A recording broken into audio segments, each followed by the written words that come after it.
I've clicked on the global tropical outreach for September the 14th, 2023.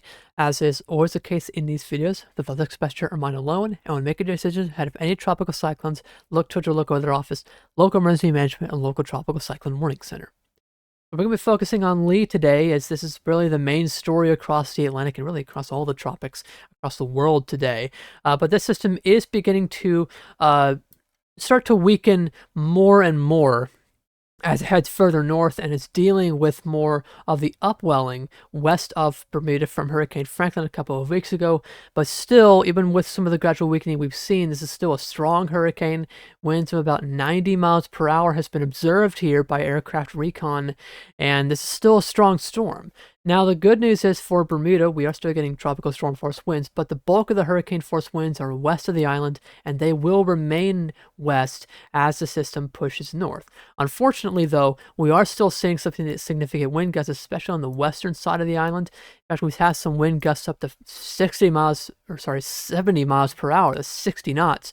And I can show you that here on the observations from the Bermuda Weather Service. So you can see in the western part of Bermuda, sustained winds of about 47 knots, that's about 50 to 55 miles per hour, with gusts up to 70 miles per hour, just below hurricane force there. And I wouldn't be surprised if these winds are already gusting to hurricane force by the time this video has come out. And you can see on the eastern of the island, winds are a bit weaker, but still pretty significant, gusting to mid-grade tropical storm force of about 50 miles per hour, sustained winds of about 40 miles per hour as of this time of the recording. This is from about 3 p.m. local time.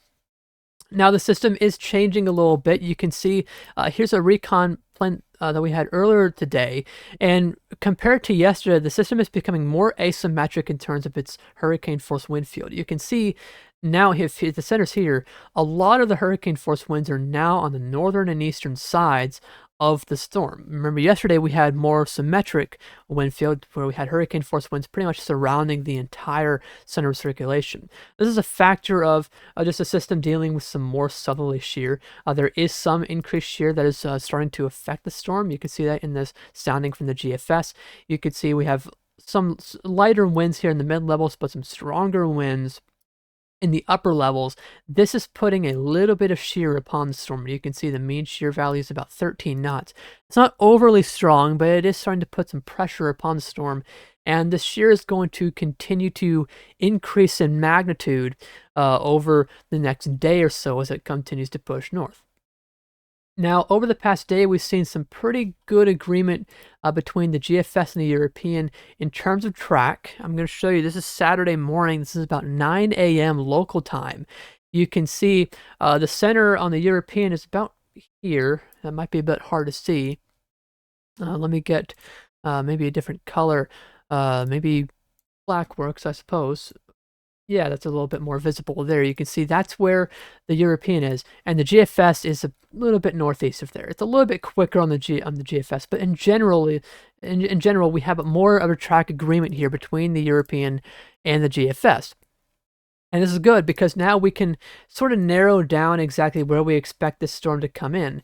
And the general expectation is have the storm come in generally down the coast from Halifax, down along the southwest coast of Nova Scotia, into portions of far eastern Maine. That seems like the most likely areas of landfall here as we look through the current track guidance. Now, again, as I said, the GFS is a little bit quicker, so you can see this on Saturday morning, the winds are a bit stronger here on the GFS. We actually have maybe winds up to hurricane force still with the system. Well, as the European has more of a 60 to 65 mile per hour tropical storm coming in.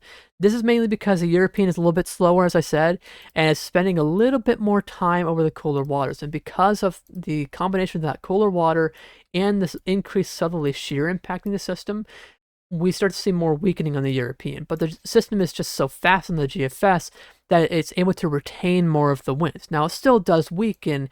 It's not a hurricane anymore on the model by the time it actually makes landfall, but it's still a storm of significant strength. Now, this regardless of the weakening, this system will be significant for impacts for Atlantic Canada and Northeast. We are still looking at significant storm surge and coastal flooding. We're looking at significant winds that could easily lead to power outages and trees coming down. And we're also looking at a flood threat, inland flooding from heavy rainfall. We could be looking at a few inches of rain, and that could easily lead to some flash flooding issues. Now, here's the National Hurricane Center forecast cone, and that's the general window that I pointed out there with current track guidance around Halifax or just southwest of there to about far eastern Maine is about the region that we can reasonably expect landfall at this point. But of course, as I always say with these cones, remember, these are track cones, not impact cones, and you can see that very clearly with Lee here. This is a very large wind field associated with a storm. And translate this, here to the coastline, you've got tropical storm force winds all along the coastline of New England and even into portions of Halifax, and maybe even as it's making landfall, tropical storm force winds into areas like Prince Edward Island and New Brunswick. You can see all the watches and warnings in place as well. We have a tropical storm warning naturally in Bermuda. You can see the tropical storm warning as well for Cape Cod and Nantucket. And the tropical storm watch from, say, north of Boston to around the central coast of Maine. These are watches primarily, I'd imagine, to wait for later timing to see if exactly we have more confidence to see if the tropical storm force wind field is going to be in here, getting in here. As you could see in my example of the wind field, it is just barely getting onto the coastline in some of these cases just because of how far east it is on some of these newer track guidance models. But there is still need for a tropical storm watch, and I would still expect those to be upgraded to tropical storm warnings down the line. We also have hurricane watches in place for the coastline of Maine, the northeastern coastline of Maine, and portions of southwestern Nova Scotia. I would be surprised to see hurricane force winds in Maine. I'd say the more likely scenario for hurricane force winds is having hurricane force winds in Nova Scotia. But it is still a possibility, so I see why they issued some hurricane watches there. And you can see tropical storm watches extending further north areas near Halifax and points north. This is the peak surge forecast from the National Hurricane Center. This is only covering the northeastern United States. These are not issued this year in Canada and really areas outside of the U.S. Hopefully in future years we start to see some of these expand out. But in general, you can see 1 to 3 feet of surge here forecast across portions of coastal Maine. The good news is for Maine, most of the time when the system's actually coming north, you'll have a lot of offshore flow.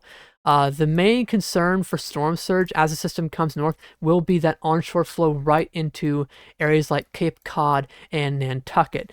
This is a very susceptible area to storm surge flooding, even in nor'easters during the winter, and you can see 2 to 4 feet of surge is forecast there, and the National Hurricane Center has issued a storm surge watch for areas with the 2 to 4 feet forecast. And of course, the storm surge watch means that life-threatening storm surge is possible within the next 36 to 48 hours.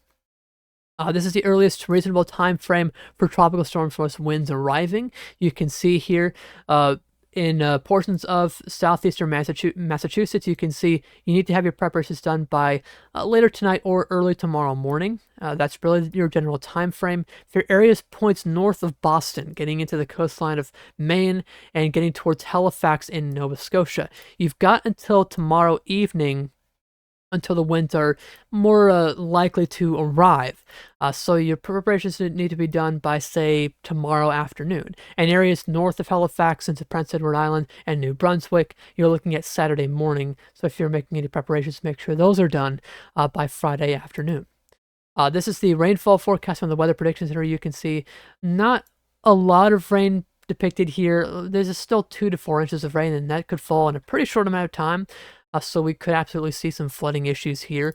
And due to some of those flooding issues being possible, the Weather Prediction Center has issued a slight risk of flash flooding here for all of eastern Maine as we go through the weekend. There might be more products from the Canadian Hurricane Center for rainfall. I couldn't find any graphics to show you all, but I will leave a link to the Canadian Hurricane Center in the description. Same case, I will leave the link to the Weather Prediction Center, your National Weather Service office. I'll leave some for, say, Boston in the description as well. And we'll also leave a link to the Bermuda Weather Service, and the National Hurricane Center. You all can get the latest information and not have to go searching online and digging for the links. But that's all that I've got for today. A very significant storm. I'll probably have another video out tomorrow to really talk about the impacts once more and talk about the updated watches and warnings. But of course, stay safe in Bermuda as the system passes through. And in Atlantic Canada and the Northeast, make sure your preparations are nearing completion as the system nears the coastline, and stay safe in those areas. But that's it for now. Thanks for watching.